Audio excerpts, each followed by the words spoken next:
Hello दोस्तों, सभी को राधे राधे, जय श्री कृष्ण। हर हर महादेव क्लास में आप सभी का स्वागत है। अगर आप चैनल पर नए आए हैं तो चैनल को सब्सक्राइब कीजिए और अपने दोस्तों तक शेयर कीजिए। चलते हैं आज अपनी क्लास की ओर। समास किसे कहते हैं? दो वर्णों के मेल को कहते हैं, दो वाक्यों के मेल को कहते हैं, या दो शब्दों के मेल को कहते हैं। तो दो शब्दों के मेल को हम क्या कहते हैं? समास कहते हैं। राइट आंसर हो जाएगा इसका सी। फिर देखिए, समास का अर्थ क्या होता है? विस्तार करना, प्रयोजन करना, व्याख्या करना। सही उत्तर होगा ए। समास का अर्थ होता है संक्षिप्तीकरण, संक्षेप। फिर देखिए, समास का शाब्दिक अर्थ क्या होता है? समास का शाब्दिक अर्थ होता है संक्षेप। सही उत्तर होगा सी। समास का अर्थ होता है संक्षिप्तीकरण। दो या दो से अधिक शब्द मिलकर एक नया शब्द या एक सार्थक शब्द की रचना करते हैं। यह नया शब्द ही क्या कहलाता है? समास कहलाता है। नेक्स्ट देखिए, भाषा में समास का प्रयोजन है कम शब्दों में अर्थ की प्रच्छन्नता, कम शब्दों में अर्थ का विस्तार, कम शब्दों में अर्थ का लाघव, या उपयुक्त में से कोई नहीं। सही उत्तर हो जाएगा इसका भी। कम शब्दों में अर्थ का क्या करना? विस्तार करना, यही समास होता है। हिंदी में समास का अनुशीलन निम्नलिखित में से किसके आधार पर हुआ है? पाली व्याकरण, अपभ्रंश के, या संस्कृत व्याकरण? सही उत्तर होगा सी, संस्कृत व्याकरण के आधार पर।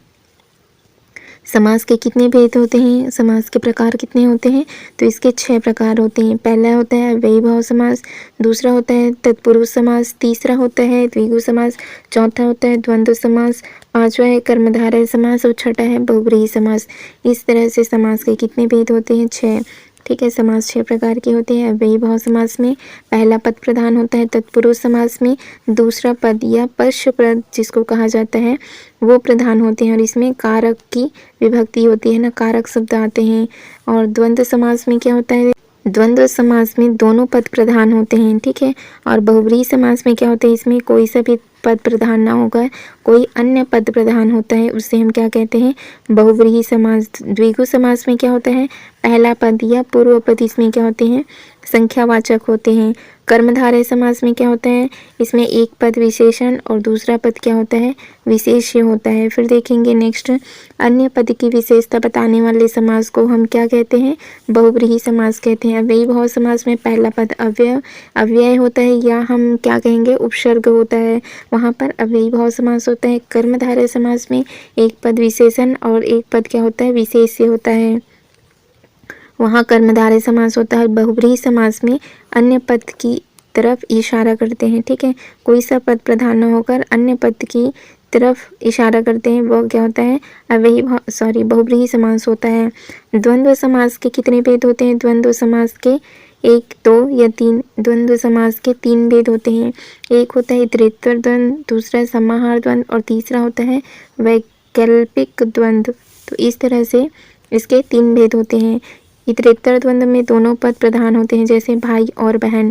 ठीक है, समाहार द्वंद्व इसमें क्या होता है? इसमें सामूहिक रूप से अर्थ का बोध होता है। और वैकल्पिक द्वंद्व में क्या होता है? एक का अपोजिट दूसरा होता है ना, इसमें विपरीतार्थक शब्दों का प्रयोग होता है, जैसे सुख दुख। तो सुख और दुख, इसमें कौन सा समास होगा? वैकल्पिक द्वंद्व समास होगा। नेक्स्ट देखेंगे, कर्मधारय समास के कितने भेद होते हैं? 2 होते हैं, 3 होते हैं, 5 होते हैं, या 4? सही उत्तर हो जाएगा इसका सी। कर्मधारय समास के 4 भेद होते हैं। ठीक है, वो कौन कौन से हैं यहाँ पर देखेंगे। एक होता है विशेषण पूर्व पद होता है, जिसमें पहला पद विशेषण, दूसरा पद विशेष्य होता है। जैसे हमने क्या देखा था? नील कमल। ठीक है, कमल कैसा है? नीला है ना। तो यहाँ पर कमल क्या था? कमल हमारा हो गया था विशेष्य। ठीक है, और नीला उसका क्या था? विशेषण था।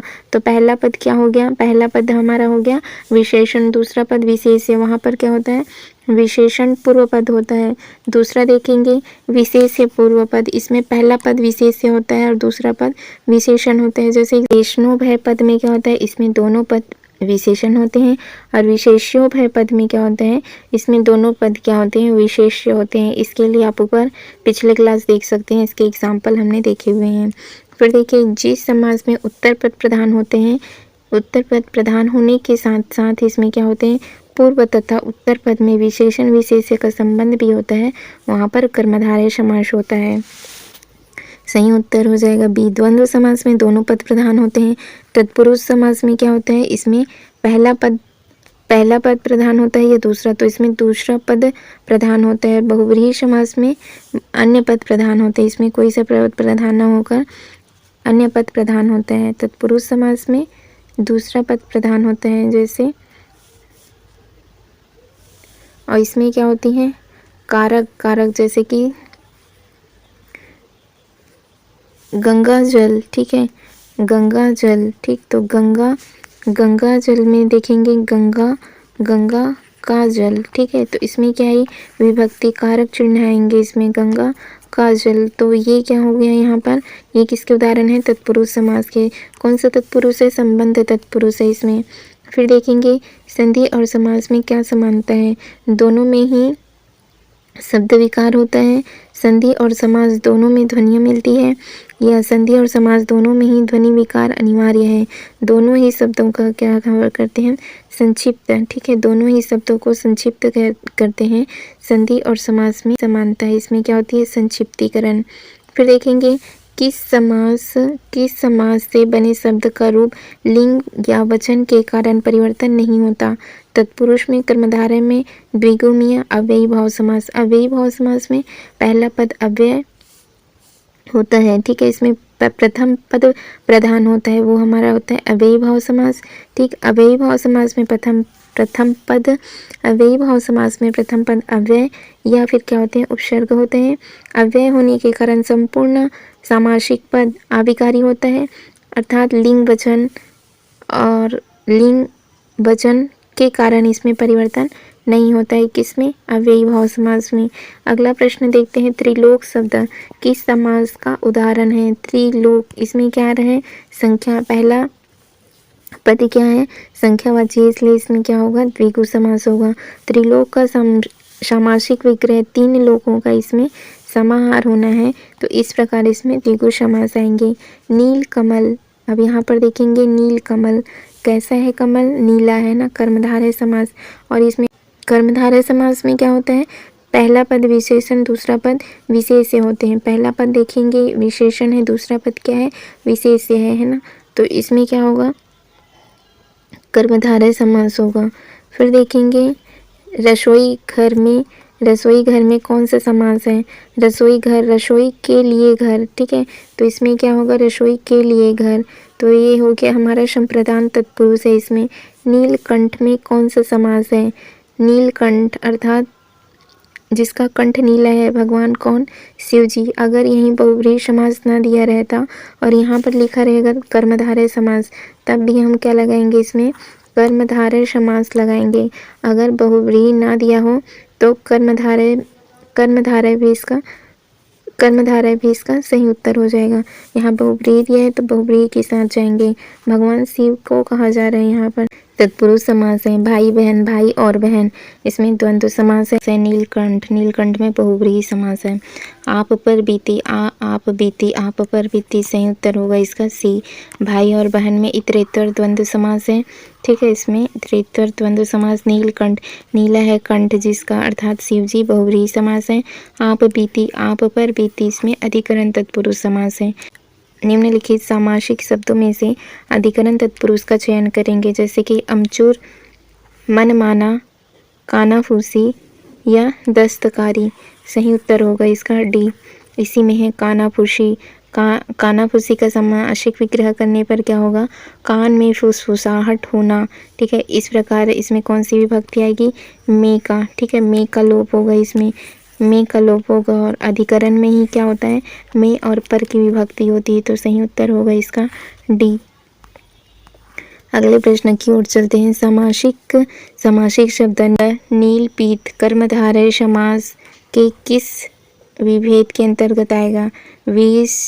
विशेषण पूर्व पद या फिर विशेषणोत्तर पद, या होगा विशेष्य पूर्व पद या विशेषणोभय पद। तो इसका सही उत्तर होगा सी, विशेषणोभय पद है इसमें, ठीक है। इसमें क्या है विशेषणोभय पद है। विशेषणोभय पद में क्या होता है दोनों पद क्या होते हैं विशेषण होते हैं, ठीक है। दोनों पद क्या है इसमें विशेषण है, इसलिए इसमें क्या होगा विशेषणोभय पद होगा, सही उत्तर होगा सी। फिर देखेंगे निम्न शब्दों में से कौन सा वैकल्पिक द्वंद्व समास है। दिया बत्ती या तनमंधन, घास फूस, पाप पुण्य। तो देखेंगे पाप या पुण्य, पाप अथवा पुण्य, तो वहाँ पर क्या है यहाँ पर क्या है, वैकल्पिक द्वंद्व है। वैकल्पिक द्वंद्व में एक पद दूसरे पद का क्या होता है, विपरीत होता है। तन मन धन दिया बत्ती, इसमें क्या है, समाहार द्वंद्व है।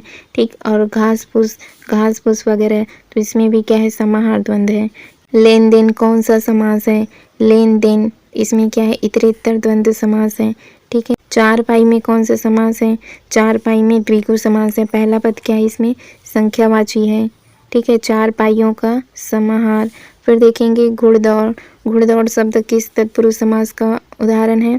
घुड़दौड़ का समास विग्रह कैसे करेंगे, तो घोड़ों की दौड़। ठीक है, घुड़दौड़, घोड़ों की दौड़, काके की नाने रे, इसमें संबंध तत्पुरुष होगा।